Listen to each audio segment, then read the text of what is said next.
श्रीविष्णु अष्टोत्तरशतनाम स्तोत्रम् अष्टोत्तरशतं नाम्नां विष्णोरतुलतेजसः यस्य श्रवणमात्रेण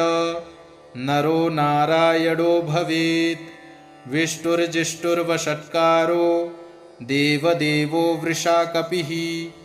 दामोदरो दीनबन्धु रादिदेवोदिते स्तुतः। पुण्डरीकः परानन्दः परमात्मा परात्परः परशुधारी विश्वात्मा कृष्णः कलिमलापः कौस्तुभोद्भासितोरस्को नरो नारायणो हरिः।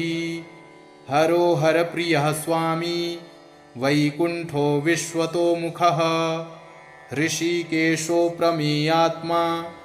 वराहो धरणीधरः वामनो वेदवक्ता च वासुदेवः सनातनः। रामो विरामो विरजो रावणारी रमापतिः वैकुण्ठवासी वसुमान् धनदो धरणीधरः। धर्मेशो धरणीनाथो ध्येयो धर्मभृतांवरः सहस्रशीर्षा पुरुषः सहस्राक्षः सहस्रपात् सर्वगः सर्ववित्सर्वः शरण्यः साधुवल्लभः कौसल्यानन्दनः श्रीमान् राक्षसः कुलनाशकः जगत्कर्ता जगद्धर्ता जगज्जेता जनार्तिः जानकीवल्लभो देवो जयरूपो जलेश्वरः क्षीराब्धिवासी क्षीराब्धि तनया वल्लभस्तथा शेषशायी पन्नगारी वाहनो विष्टरस्रवः माधवो मथुरानाथो मुकुन्दो मोहनाशनः दैत्यारिः पुण्डरीकाक्षो ह्यच्युतो मधुसूदनः सोमसूर्याग्निनयनो नृसिंहो भक्तवत्सलः नित्यो निरामयः शुद्धो वरदेवो जगत्प्रभुः हयग्रीवो जितरिपु रूपेन्द्रो रुक्मिणीपतिः सर्वदेवमयः श्रीशः सर्वाधारः सनातनः सौम्यः सौम्यप्रदः सृष्टा विश्वक्सेनो जनार्दनः यशोदातनयो योगी योगशास्त्रपरायणः रुद्रात्मको रुद्रमूर्तिः राघवो मधुसूदनः इति ते कथितं दिव्यं नाम्नामष्टोत्तरं शतं सर्वपापहरं पुण्यं दिव्योरतुलतेजसः दुःखदारिद्र्यदौर्भाग्य नाशनं सुखवर्धनं सर्वसम्पत्करं सौख्यं महापातकनाशनं प्रातरुत्थाय विप्रेन्द्र पठेदेकाग्रमानसः तस्य नश्यन्ति विपदां राशयः सिद्धिमाप्नुयात्। अष्टोत्तरशतं नाम्नां विष्णोरतुलतेजसः यस्य श्रवणमात्रेण नरो नारायणो भवेत्। विष्णुर्जिष्णुर्वषट्कारो देवदेवो वृषाकपिः दामोदरो दीनबन्धु रादिदेवोदिते स्तुतः। पुण्डरीकः परानन्दः परमात्मा परात्परः परशुधारी विश्वात्मा कृष्णः कलिमलापः कौस्तुभोद्भासितोरस्को नरो नारायणो हरिः। हरो हरप्रियः स्वामी वैकुण्ठो विश्वतोमुखः ऋषिकेशो प्रमेयात्मा वराहो धरणीधरः वामनो वेदवक्ता च वासुदेवः सनातनः। रामो विरामो विरजो रावणारी रमापतिः वैकुण्ठवासी वसुमान् धनदो धरणीधरः धर्मेशो धरणीनाथो ध्येयो धर्मभृतांवरः सहस्रशीर्षा पुरुषः सहस्राक्षः सहस्रपात् सर्वगः सर्ववित् सर्वः शरण्यः साधुवल्लभः कौसल्यानन्दनः श्रीमान् राक्षसः कुलनाशकः जगत्कर्ता जगद्धर्ता जगज्जेता जनार्तिः जानकी वल्लभो देवो जयरूपो जलेश्वरः क्षीराब्धिवासी क्षीराब्धि तनया वल्लभस्तथा शेषशायी पन्नगारी वाहनो विष्टरस्रवः माधवो मथुरानाथो मुकुन्दो मोहनाशनः दैत्यारिः पुण्डरीकाक्षो ह्यच्युतो मधुसूदनः सोमसूर्याग्निनयनो नृसिंहो भक्तवत्सलः नित्यो निरामयः शुद्धो वरदेवो जगत्प्रभुः हयग्रीवो जितरिपु रूपेन्द्रो रुक्मिणीपतिः सर्वदेवमयः श्रीशः सर्वाधारः सनातनः सौम्यः सौम्यप्रदः सृष्टा विश्वक्सेनो जनार्दनः यशोदातनयो योगी योगशास्त्रपरायणः रुद्रात्मको रुद्रमूर्तिः राघवो मधुसूदनः इति ते कथितं दिव्यं नाम्नामष्टोत्तरं शतं सर्वपापहरं पुण्यं दिव्योरतुलतेजसः दुःखदारिद्र्यदौर्भाग्य नाशनं सुखवर्धनं सर्वसम्पत्करं सौख्यं महापातकनाशनं प्रातरुत्थाय विप्रेन्द्र पठेदेकाग्रमानसः तस्य नश्यन्ति विपदां राशयः सिद्धिमाप्नुयात् अष्टोत्तरशतं नाम्नां विष्णोरतुलतेजसः यस्य श्रवणमात्रेण नरो नारायणो भवेत् विष्णुर्जिष्णुर्वषट्कारो देवदेवो वृषाकपिः दामोदरो दीनबन्धु रादिदेवोदिते स्तुतः पुण्डरीकः परानन्दः परमात्मा परात्परः परशुधारि विश्वात्मा कृष्णः कलिमलापः कौस्तुभोद्भासितोरस्को नरो नारायणो हरिः हरो हरप्रियः स्वामी वैकुण्ठो विश्वतोमुखः ऋषिकेशो प्रमेयात्मा वराहो धरणीधरः वामनो वेदवक्ता च वासुदेवः सनातनः रामो विरामो विरजो रावणारी रमापतिः वैकुण्ठवासी वसुमान् धनदो धरणीधरः धर्मेशो धरणीनाथो ध्येयो धर्मभृतांवरः सहस्रशीर्षा पुरुषः सहस्राक्षः सहस्रपात् सर्वगः सर्ववित् सर्वः शरण्यः साधुवल्लभः कौसल्यानन्दनः श्रीमान् राक्षसः कुलनाशकः जगत्कर्ता जगद्धर्ता जगज्जेता जनार्तिः जानकी वल्लभो देवो जयरूपो जलेश्वरः क्षीराब्धिवासी क्षीराब्धि तनया वल्लभस्तथा शेषशायी पन्नगारी वाहनो विष्टरस्रवः माधवो मथुरानाथो मुकुन्दो मोहनाशनः दैत्यारिः पुण्डरीकाक्षो ह्यच्युतो मधुसूदनः सोमसूर्याग्निनयनो नृसिंहो भक्तवत्सलः नित्यो निरामयः शुद्धो वरदेवो जगत्प्रभुः हयग्रीवो जितरिपु रूपेन्द्रो रुक्मिणीपतिः सर्वदेवमयः श्रीशः सर्वाधारः सनातनः सौम्यः सौम्यप्रदः सृष्टा विश्वक्सेनो जनार्दनः यशोदातनयो योगी योगशास्त्रपरायणः रुद्रात्मको रुद्रमूर्तिः राघवो मधुसूदनः इति ते कथितं दिव्यं नाम्नामष्टोत्तरं शतं सर्वपापहरं पुण्यं दिव्योरतुलतेजसः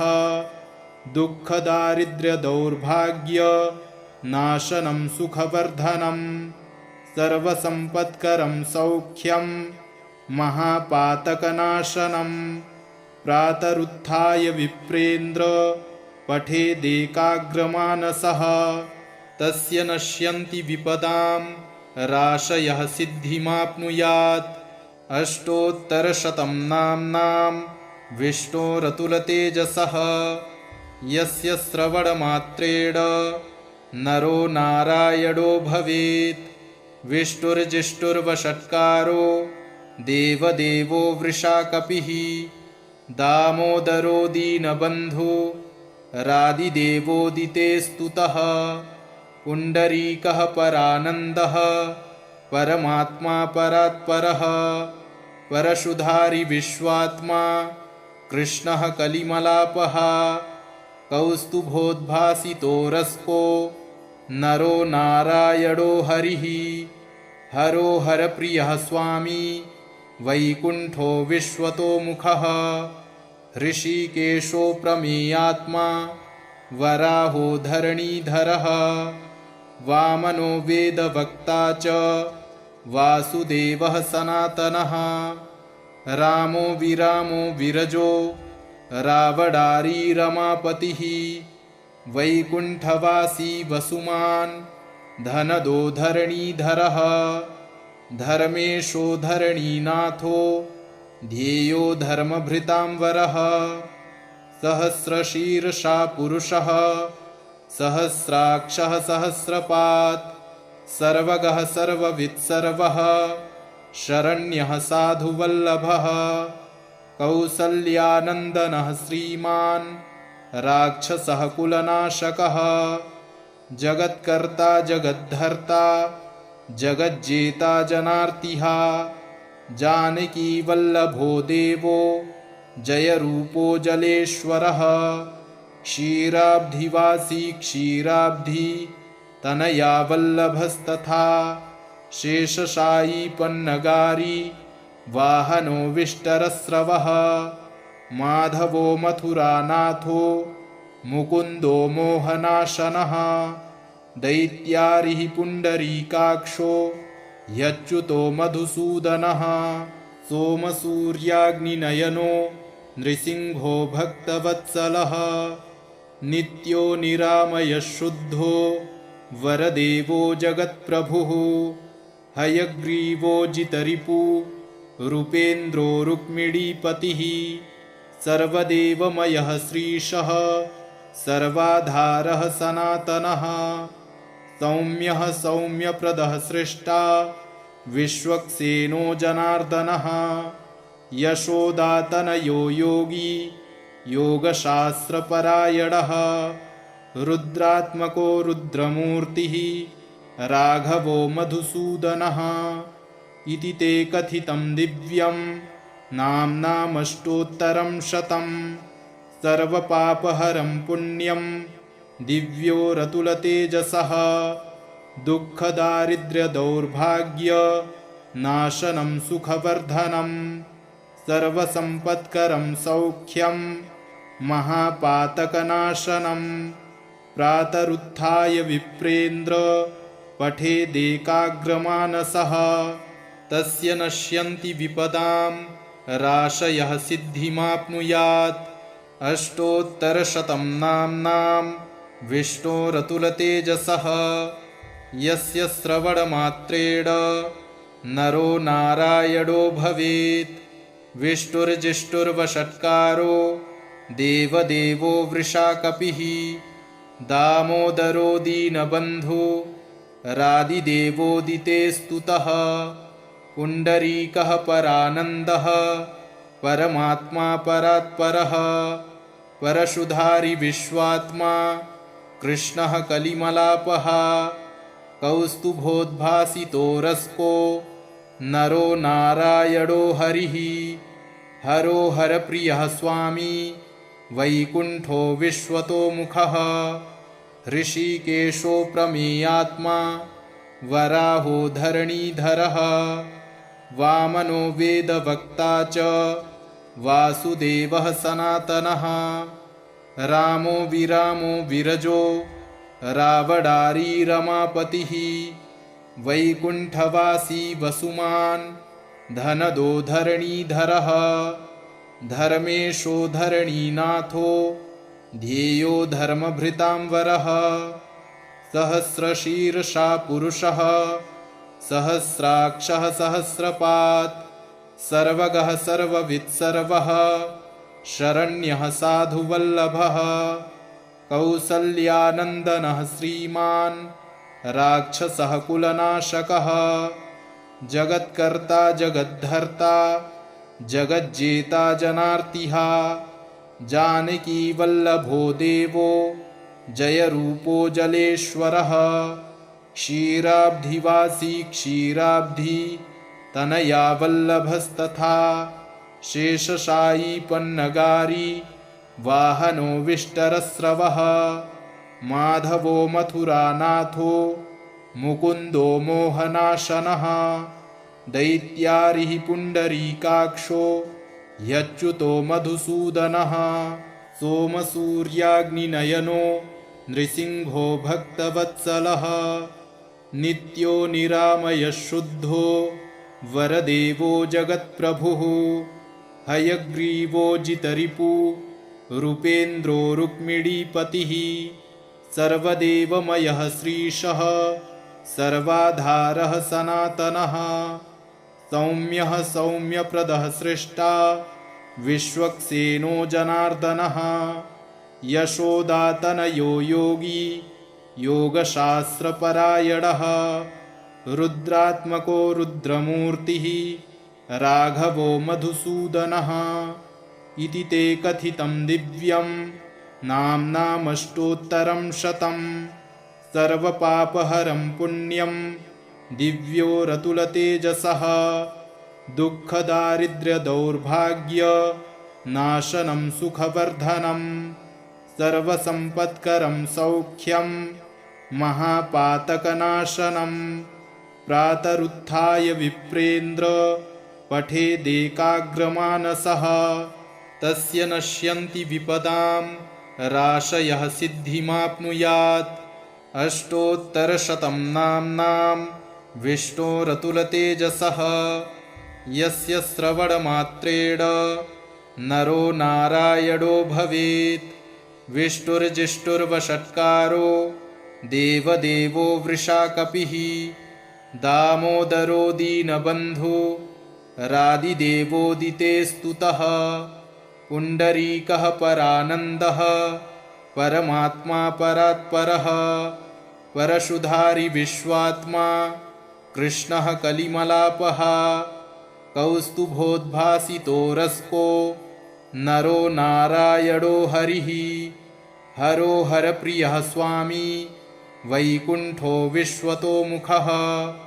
ऋषिकेशो प्रमेयात्मा वराहो धरणीधरः वामनो वेदवक्ता च वासुदेवः सनातनः रामो विरामो विरजो रावणारी रमापतिः वैकुण्ठवासी वसुमान् धनदो धरणीधरः धर्मेशो धरणीनाथो ध्येयो धर्मभृतां वरः सहस्रशीर्षा पुरुषः सहस्राक्षः सहस्रपात् सर्वगः सर्ववित्सर्वः शरण्यः साधुवल्लभः कौसल्यानन्दनः श्रीमान् राक्षसः कुलनाशकः जगत्कर्ता जगद्धर्ता जगज्जेता जनार्तिः जानकीवल्लभो देवो जयरूपो जलेश्वरः क्षीराब्धिवासी क्षीराब्धि तनया वल्लभस्तथा शेषशायी पन्नगारी वाहनो विष्टरस्रवः माधवो मथुरानाथो मुकुन्दो मोहनाशनः दैत्यारिः पुण्डरीकाक्षो ह्यच्युतो मधुसूदनः सोमसूर्याग्निनयनो नृसिंहो भक्तवत्सलः नित्यो निरामयः शुद्धो वरदेवो जगत्प्रभुः हयग्रीवो जितरिपु रूपेन्द्रो रुक्मिणीपतिः सर्वदेवमयः श्रीशः सर्वाधारः सनातनः सौम्यः सौम्यप्रदः सृष्टा विश्वक्सेनो जनार्दनः यशोदातनयो योगी योगशास्त्रपरायणः रुद्रात्मको रुद्रमूर्तिः राघवो मधुसूदनः इति ते कथितं दिव्यं नाम्नामष्टोत्तरं शतं सर्वपापहरं पुण्यं दिव्योरतुलतेजसः दुःखदारिद्र्यदौर्भाग्य नाशनं सुखवर्धनं सर्वसम्पत्करं सौख्यं महापातकनाशनं प्रातरुत्थाय विप्रेन्द्र पठेदेकाग्रमानसः तस्य नश्यन्ति विपदां राशयः सिद्धिमाप्नुयात् अष्टोत्तरशतं नाम्नां विष्णोरतुलतेजसः यस्य श्रवणमात्रेण नरो नारायणो भवेत् विष्णुर्जिष्णुर्वषट्कारो देवदेवो वृषाकपिः दामोदरो दीनबन्धु रादिदेवोदिते स्तुतः पुण्डरीकः परानन्दः परमात्मा परात्परः परशुधारि विश्वात्मा कृष्णः कलिमलापः कौस्तुभोद्भासितो रस्को नरो नारायणो हरिः हरो हरप्रियः स्वामी वैकुण्ठो विश्वतोमुखः ऋषिकेशो प्रमेयात्मा वराहो धरणीधरः वामनो वेदवक्ता च वासुदेवः सनातनः रामो विरामो विरजो रावणारी रमापतिः वैकुण्ठवासी वसुमान् धनदो धरणीधरः धर्मेशो धरणीनाथो ध्येयो धर्मभृतांवरः सहस्रशीर्षा पुरुषः सहस्राक्षः सहस्रपात् सर्वगः सर्ववित्सर्वः शरण्यः साधुवल्लभः कौसल्यानन्दनः श्रीमान् राक्षसः कुलनाशकः जगत्कर्ता जगद्धर्ता जगज्जेता जनार्तिः जानकीवल्लभो देवो जयरूपो जलेश्वरः क्षीराब्धिवासी क्षीराब्धि तनया वल्लभस्तथा शेषशायी पन्नगारी वाहनो विष्टरस्रवः माधवो मथुरानाथो मुकुन्दो मोहनाशनः दैत्यारिः पुण्डरीकाक्षो ह्यच्युतो मधुसूदनः सोमसूर्याग्निनयनो नृसिंहो भक्तवत्सलः नित्यो निरामयः शुद्धो वरदेवो जगत्प्रभुः हयग्रीवो जितरिपु रूपेन्द्रो रुक्मिणीपतिः सर्वदेवमयः श्रीशः सर्वाधारः सनातनः सौम्यः सौम्यप्रदः सृष्टा विश्वक्सेनो जनार्दनः यशोदातनयो योगी योगशास्त्रपरायणः रुद्रात्मको रुद्रमूर्तिः राघवो मधुसूदनः इति ते कथितं दिव्यं नाम्नामष्टोत्तरं शतं सर्वपापहरं पुण्यं दिव्योरतुलतेजसः दुःखदारिद्र्यदौर्भाग्य नाशनं सुखवर्धनं सर्वसम्पत्करं सौख्यं महापातकनाशनं प्रातरुत्थाय विप्रेन्द्र पठेदेकाग्रमानसः तस्य नश्यन्ति विपदां राशयः सिद्धिमाप्नुयात्। अष्टोत्तरशतं नाम्नां विष्णोरतुलतेजसः यस्य श्रवणमात्रेण नरो नारायणो भवेत्। विष्णुर्जिष्णुर्वषट्कारो देवदेवो वृषाकपिः दामोदरो दीनबन्धु रादिदेवोदिते स्तुतः। पुण्डरीकः परानन्दः परमात्मा परात्परः परशुधारी विश्वात्मा कृष्णः कलिमलापः कौस्तुभोद्भासितो रस्को नरो नारायणो हरिः। हरो हरप्रियः स्वामी वैकुण्ठो विश्वतोमुखः ऋषिकेशो प्रमेयात्मा वराहो धरणीधरः वामनो वेदवक्ता च वासुदेवः सनातनः। रामो विरामो विरजो रावणारी रमापतिः वैकुण्ठवासी वसुमान् धनदो धरणीधरः। धर्मेशो धरणीनाथो ध्येयो धर्मभृतांवरः सहस्रशीर्षा पुरुषः सहस्राक्षः सहस्रपात् सर्वगः सर्ववित्सर्वः शरण्यः साधुवल्लभः कौसल्यानन्दनः श्रीमान् राक्षसः कुलनाशकः जगत्कर्ता जगद्धर्ता जगज्जेता जनार्तिः जानकीवल्लभो देवो जयरूपो जलेश्वरः क्षीराब्धिवासी क्षीराब्धि तनया वल्लभस्तथा शेषशायी पन्नगारी वाहनो विष्टरस्रवः माधवो मथुरानाथो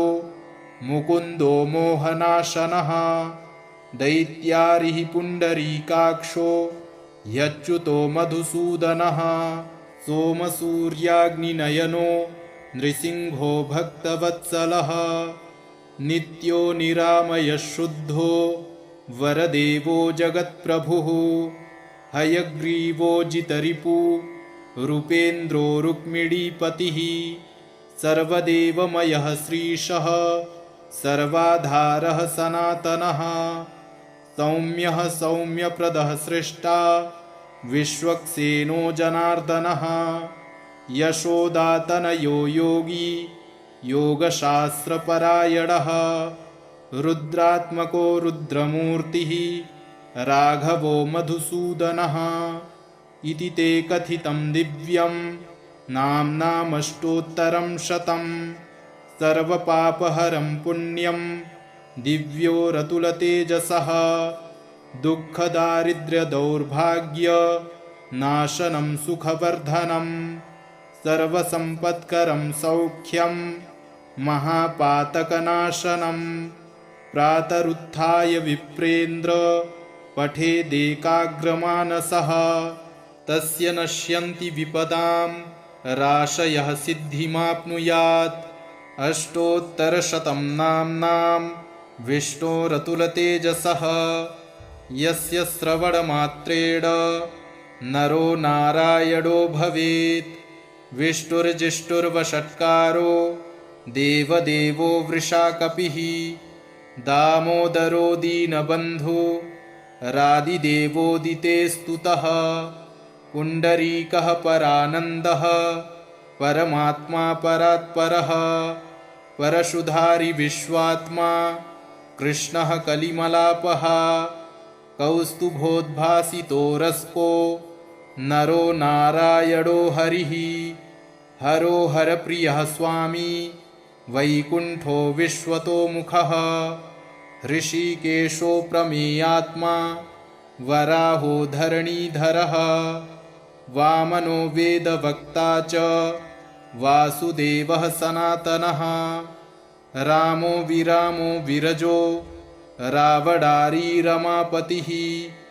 वैकुण्ठवासी वसुमान् धनदो धरणीधरः धर्मेशो धरणीनाथो ध्येयो धर्मभृतां वरः सहस्रशीर्षा पुरुषः सहस्राक्षः सहस्रपात् सर्वगः सर्ववित् सर्वः शरण्यः साधुवल्लभः कौसल्यानन्दनः श्रीमान् राक्षसः कुलनाशकः जगत्कर्ता जगद्धर्ता जगज्जेता जनार्तिः जानकीवल्लभो देवो जयरूपो जलेश्वरः क्षीराब्धिवासी क्षीराब्धि तनया वल्लभस्तथा शेषशायी पन्नगारी वाहनो विष्टरस्रवः माधवो मथुरानाथो मुकुन्दो मोहनाशनः दैत्यारिः पुण्डरीकाक्षो ह्यच्युतो मधुसूदनः सोमसूर्याग्निनयनो नृसिंहो भक्तवत्सलः नित्यो निरामयः शुद्धो वरदेवो जगत्प्रभुः हयग्रीवो जितरिपु रूपेन्द्रो रुक्मिणीपतिः सर्वदेवमयः श्रीशः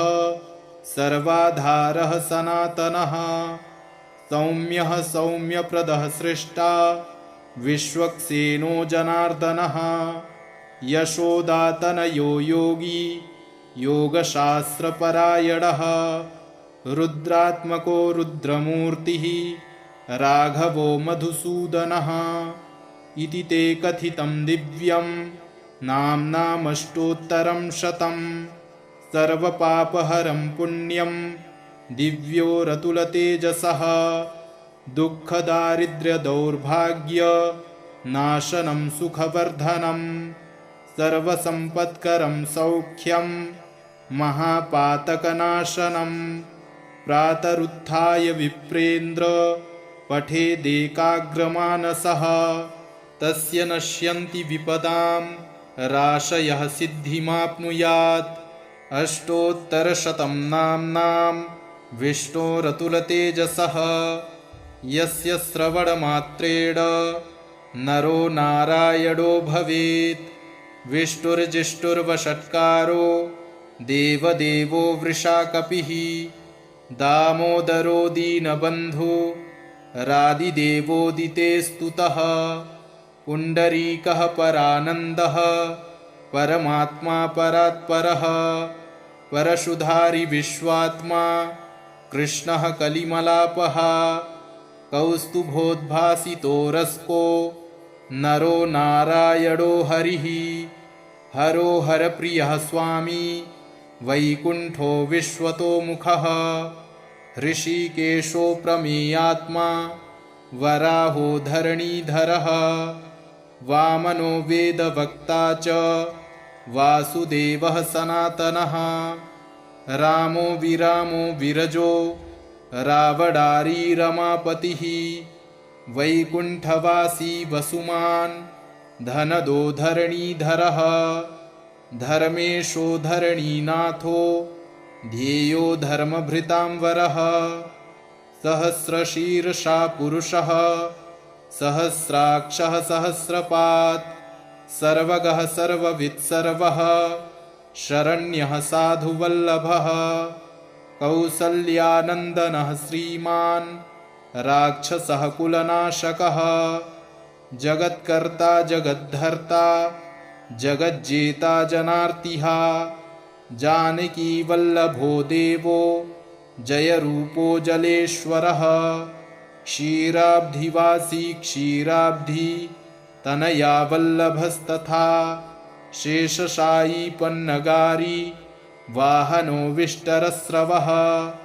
माधवो मथुरानाथो मुकुन्दो मोहनाशनः दैत्यारिः पुण्डरीकाक्षो ह्यच्युतो मधुसूदनः सोमसूर्याग्निनयनो नृसिंहो भक्तवत्सलः नित्यो निरामयः शुद्धो वरदेवो जगत्प्रभुः हयग्रीवो जितरिपु रूपेन्द्रो रुक्मिणीपतिः सर्वदेवमयः श्रीशः सर्वाधारः सनातनः सौम्यः सौम्यप्रदः सृष्टा विश्वक्सेनो जनार्दनः यशोदातनयो योगी योगशास्त्रपरायणः रुद्रात्मको रुद्रमूर्तिः राघवो मधुसूदनः इति ते कथितं दिव्यं नाम्नामष्टोत्तरं शतं सर्वपापहरं पुण्यं दिव्योरतुलतेजसः दुःखदारिद्र्यदौर्भाग्य नाशनं सुखवर्धनं सर्वसम्पत्करं सौख्यं महापातकनाशनं प्रातरुत्थाय विप्रेन्द्र पठेदेकाग्रमानसः तस्य नश्यन्ति विपदां राशयः सिद्धिमाप्नुयात् अष्टोत्तरशतं नाम्नां विष्णोरतुलतेजसः यस्य श्रवणमात्रेण नरो नारायणो भवेत् विष्णुर्जिष्णुर्वषट्कारो देवदेवो वृषाकपिः दामोदरो दीनबन्धो रादिदेवोदिते स्तुतः पुण्डरीकः परानन्दः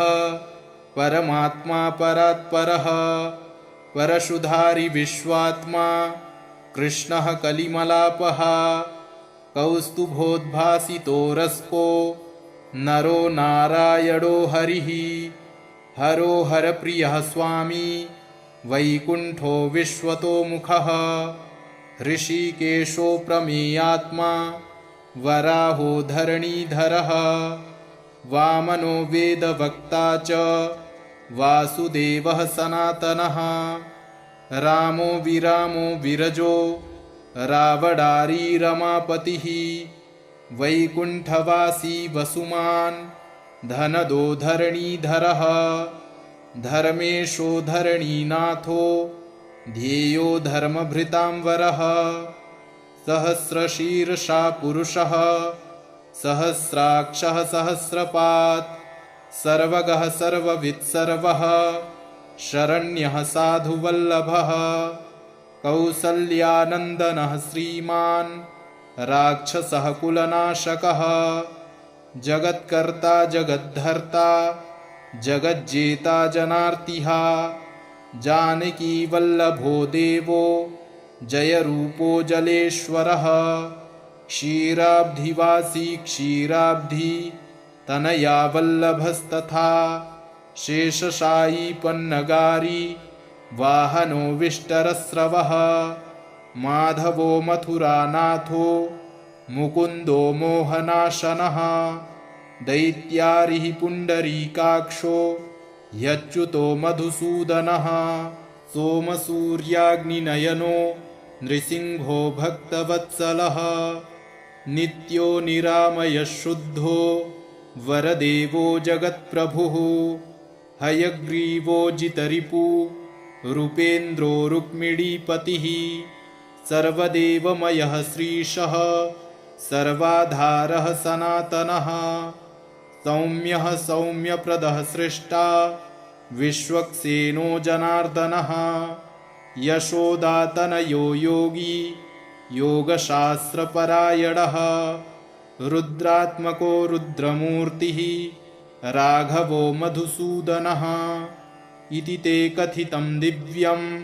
नाम्नामष्टोत्तरं शतं सर्वपापहरं पुण्यं दिव्योरतुलतेजसः दुःखदारिद्र्यदौर्भाग्य नाशनं सुखवर्धनं सर्वसम्पत्करं सौख्यं महापातकनाशनं प्रातरुत्थाय विप्रेन्द्र पठेदेकाग्रमानसः तस्य नश्यन्ति विपदां राशयः सिद्धिमाप्नुयात् इति श्रीविष्णु अष्टोत्तरशतनामस्तोत्रम् सम्पूर्णम्।